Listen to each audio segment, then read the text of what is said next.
What is up? We are wrestling maniacs out there worldwide.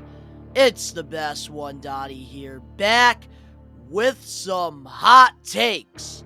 If you're not a We Are Wrestling Maniac yet already, and you're not a part of the thousands of subscribers, the best way to support us is by hitting that subscribe button now, turning on the post notifications. Videos be coming out of nowhere like an RKO. And of course, you already know, the grind is real. And this week in the wrestling world, there's not really that many hot takes going on. Just, we had SummerSlam getting built up and Triple H, being head of creative. It's been, a pretty good week in professional wrestling, I would say. So this week on Hot Takes, I want to give you guys some of my takes on SummerSlam 2022 and let you guys know what I think about certain things looking back now, because obviously in the moment you can be more excited about something than, when you see it. So I kind of want to, give you guys some hot takes based on SummerSlam 2022, since there really isn't that much wrestling news that, I feel like is worth covering here on Hot Takes. So, with SummerSlam 2022, I thought that this was a really good show. I was, very impressed. I went into this pay-per-view with low expectations, and I have not been really watching Raw or SmackDown the last few weeks because of the lack of, the creative team and what was happening. But now, I think Triple H has really given me a reason to definitely tune in Monday to watch Raw, which I'm definitely going to have to, check out. I was very impressed with the opening match, Bianca and Becky. I did not expect them to have such a banger match because they have been wrestling so much for, the last year.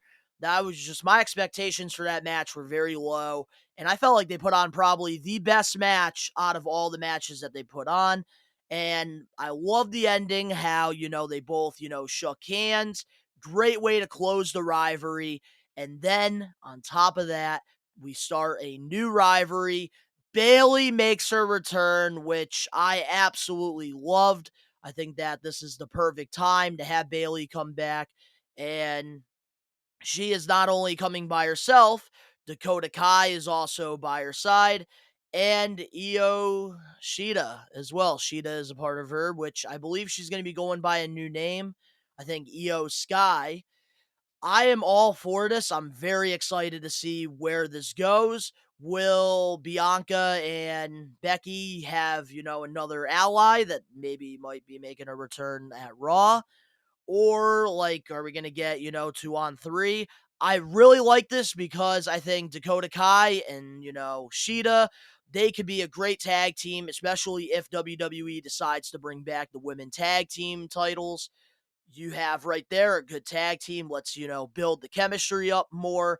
And then freaking have Bayley go at Bianca, which I think that could make a great rivalry. I thought that what they did in the opening of SummerSlam was absolutely perfect. And my hot take for this is I think that this new faction with Bayley, Dakota, and Cheetah, they are going to be winning gold. That's what I think is going to be happening. I feel like they're going to be, dominating Raw. So, more highlights of the show. I loved Drew McIntyre's promo. I was very impressed with that, and the little Easter egg that I think the fans even, understood at SummerSlam was Drew McIntyre did not seem like it was scripted, that promo whatsoever. Usually, with WWE, they just like to get to the point with Vince McMahon, running creative. But McIntyre actually interacted with the fan, even gave him the mic, asked him what his name was. And usually in the Vince McMahon creative, you would not be allowed to do that because you need to just, go straight forward with the story. But I love this for McIntyre. This was great, getting some momentum going into, Clash of the Castle, which I'm very excited to see McIntyre versus Roman Reigns. I think that this is McIntyre's opportunity to win the championship and get that moment that was taken away from him, before, the lockdown happened. So I really think that, this was a great promo for McIntyre, and I think he's ready to become friggin' champion, baby. And now, something that I am not going to lie to you guys, I was a little disappointed in for, SummerSlam a little bit was Edge's return. All right. In my reaction video, I was very excited to see Edge back. I love, the fire. I love the new look. But for me, I am going to have to be on my co-host for the We Are Wrestling Talk Show, Danny's side on that with Edge. I wish that the booking, they did not take him out of Judgment Day as soon as they did. I think having Finn Balor join the group with Edge, Priest, and Rhea Ripley, I think would have been great. They should have built that up for a good maybe 6 months to a year, and then have Finn Balor and Priest turn on Edge at the right time, and then we could have maybe gotten the Demon versus Edge at Mania in Hollywood. But I felt like they kind of rushed it a little bit. And I know that wasn't Triple H's creative, so I can't really come at, the new creative for that. That was, Vince McMahon and Bruce Pritchard having a disagreement, or Edge having a disagreement with Vince and Bruce. So they just took him out of the group, which to me, that was a huge L. And I think that kind of took away a little bit from Edge's return. I'm very excited, though, to see what they do with this new Edge. I'm glad at least he's not back as the rated R superstar, and he's trying something different. He's trying to revive his career. So I am actually all for this. I even love what Christian Cage is doing on AEW with him. He's, reviving his career as well over there. And it's great. That's how, that is how you're a Hall of Famer, is if you can, revive your career. And I also thought the main event was phenomenal. This was probably the best Roman Reigns versus Brock Lesnar match that we got. And I really hope that this is finally the end for that. I, am very happy that this match, happened. I'm glad they gave him the time for this. I loved the tractor. Lesnar coming out with the tractor. That was absolutely freaking perfect. And, Roman Reigns is just out here on God mode. I just love this entire match. This was great. Even Paul Heyman took a bump through the friggin' announce table, which I think nobody was expecting, because Heyman usually never takes crazy bumps, because usually, they'll build it up and then like Roman or somebody will go after him. But man, that was absolutely insane. That match. Friggin' when Lesnar grabbed the freaking ring, I could not believe he actually did that. I was making jokes throughout my watch along that oh, he's freaking gonna lift the ring up or something. But little did I know he was actually gonna freaking do that, which I thought was awesome. Man, I had to take a sip of that water because my voice from SummerSlam is gone. And also, too, another thing that, I really liked as well was the booking for Liv Morgan versus Ronda Rousey. I really liked how, Liv got the upset win. Friggin', even though she was getting toyed around with Ronda, that's realistic there because Ronda is just a freaking animal. And I liked the controversy there for the match because Liv, tapped out while she had Ronda pinned down. And I think it still made Ronda look strong. And it also made Liv, look strong because she's the underdog in this match. She pulled up the upset, which was great. And I'm glad that they're not giving up on Liv Morgan yet with the championship. And I'm glad to see Ronda turn heel and do what she did. I think that's a great way to write her off TV right now until, she comes back. I am very excited to see what happens here. And the fact that Liv is our champion, that is freaking awesome. I am glad that they're keeping the championship on her. But man, overall, SummerSlam was absolutely phenomenal. Such a great show from start to finish. The matches were very good. And it was just a great show overall. I was very happy with, what Triple H and, new creative have done. I see lots of promise, and I'm definitely going to have to tune in now to Raw and see if I could actually watch it for 3 hours. Our main event for this week's episode of Hot Takes. I'm going to be giving you guys my thoughts on CM Punk's comments about the way WWE treated Mercedes, aka Sasha Banks, and Trinity, aka Naomi. So, roll the clip. Put it to you like this. Oh boy, people are going to be real fucking mad about this, but fuck it. Mercedes and Trinity leave, and they announce on SmackDown that, gosh darn, we're so disappointed in them, and they really let our fans down. Well, Brock splits. Comes back, obviously. I think he worked the show. But where's Michael Cole saying, man, Brock Lesnar really let these fans down? I walked out. They went on TV and they called me a quitter. What's changed? What's the difference? You're going to attack these two fucking poor women who just kind of had enough and they walked? You got bigger balls than everybody there. So what's changed? You know? There's nothing much that's changed, you know. And there's people that talk about it. And there's people that do it, you know. And the people who lick the boots and have the audacity to go on live television and say that about those two women, fucking cowards and bootlickers. It's just ridiculous. Why didn't they do it for Brock? They did it for me, you know. I don't know. It's none of my business. So, my thoughts on CM Punk's comments about Mercedes and Trinity. I have to side with CM Punk on this one. I know some of, the WWE marks probably just think that CM Punk is still petty because of what happened in 2014, because of that shitty situation. But CM Punk, I feel like he's not really wrong in this situation whatsoever. Because think about it, there are certain talent that, friggin' Michael Cole, like, the higher ups and stuff will bury, but there's other people that are, big names like Brock Lesnar or like Hulk Hogan or The Rock that they will not ever bury. They will never have the balls to go on commentary and do that.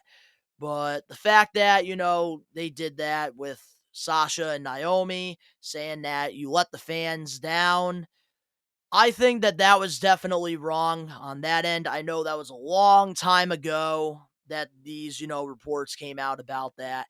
But a long time ago, I did not have hot takes to really give you guys my take on this. And I feel like they have a right to feel the way they did because with Vince McMahon running creative, there was nothing for the women tag teams. They just, put the titles on Sasha and Naomi to give them something to make them happy. And when they found out that they were going to lose to, Bianca and, Becky, then, like, what was the freaking point of, being the champs when they weren't even being taken serious? I think, Triple H, would definitely do a lot better for Sasha and Naomi, but I definitely see Naomi coming back to WWE. I feel like, she definitely will come back. Sasha, this is the second time that something like this has happened. I really think that Sasha is done with WWE. I definitely see her probably going to AEW and, killing it over there because Sasha Banks, in my opinion, is probably the best wrestler out of the four women, the four horsewomen. I think, character-wise, she has more character than the other three. I think Sasha Banks, puts on the best matches out of all freaking three of them. She brings that intensity. And, like, think about it. She put on 5-star classics with Bayley multiple times. Charlotte, freaking Bianca Belair at WrestleMania, one of the best women matches I've ever watched in my life. I think that Sasha has done everything she has in WWE, and I think, it's definitely time for her to move on and see what's out there and maybe carry the AEW women's division. Put on some great matches with Toni Storm, Ruby Soho, even Chris Statlander. I think her and Sasha can definitely do something. Britt Baker and Sasha, that would be a freaking dream match. And I think that CM Punk is really not wrong with the comments that he made, because when Brock, didn't show up to SmackDown, he was mad at first and he wasn't there. Michael Cole did not go on commentary and, blast Brock Lesnar for not being there, even though later on Brock showed up and, he continued and stuff. But still, he didn't go out there and say anything, but then pretty much put these two women on blast when they were just frustrated with creative. And honestly, can you blame them for being frustrated with creative at the time? Because WWE had nothing for the women tag team. It was a huge flop. At first, it was very promising. It looked good. But then it just became a flop, which the reason to that is because WWE needs to make legitimate tag teams. This is why I actually like the Maximum Male models. A lot of people, are criticizing that. I like it because they're actually building Moss and Mansoor as a legitimate tag team. They're building it up with these vignettes and promos, and that is how they need to do it. That is old school wrestling right there. Let's get some vignettes of let's pair people up. Let's make some tag teams, but give it a reason behind it. And, even with the women's division at SummerSlam, I love what they did, bringing in Dakota Kai and Shida, because now you got yourselves a tag team right there, and you can, build the chemistry up and stuff. Let's bring up Toxic Attraction. Friggin', the other two there that are by Mandy Rose. They could be a tag team. We could build this women's tag team up and actually legitimize it. I think Triple H definitely sees the potential of that, and I definitely think Triple H is not going to neglect the women's division, and that is why they booked the women very strong in the beginning of SummerSlam, which was a great way to, kick off the show. But I feel like Sasha Banks has had enough. I think that she is going to be going to AEW, regardless of Triple H, running creative or not. But then again, you never really know with Sasha. She actually, might be all for Triple H's creative, because Triple H, he really did utilize her in NXT a lot as, the face of that place. And, Naomi, I could definitely see her coming back. I hope they repackage her instead of doing this whole glow thing. I'm very excited to see what happens. I think that, CM Punk's comments, he is right, though. Because with certain superstars, they get put on blast, but then bigger names, they don't. That was pretty much CM Punk's take, and I think a lot of people are trying to throw it out of proportion, like CM Punk is just still petty after what happened with WWE. Yes, he might still be a little bit petty, but CM Punk's take on that was not wrong at all. But I do really see Sasha going to AEW and, being the face of that division. I feel like she's done everything that she could in WWE. It's unfortunate because I love Sasha Banks. She's probably my favorite women's wrestler in WWE, but I think AEW is probably the perfect place for her to go and really elevate this division. I think, Naomi, we're definitely going to see her back pretty soon. I hope we do. But, and hey, you never know. We could definitely see them in AEW at some point, but I really do see her going back to WWE. But let me know in the comment section below what you guys think about, CM Punk's comments and SummerSlam 2022, because I thought that SummerSlam was absolutely phenomenal. But I apologize, there's not really that many hot takes for this week.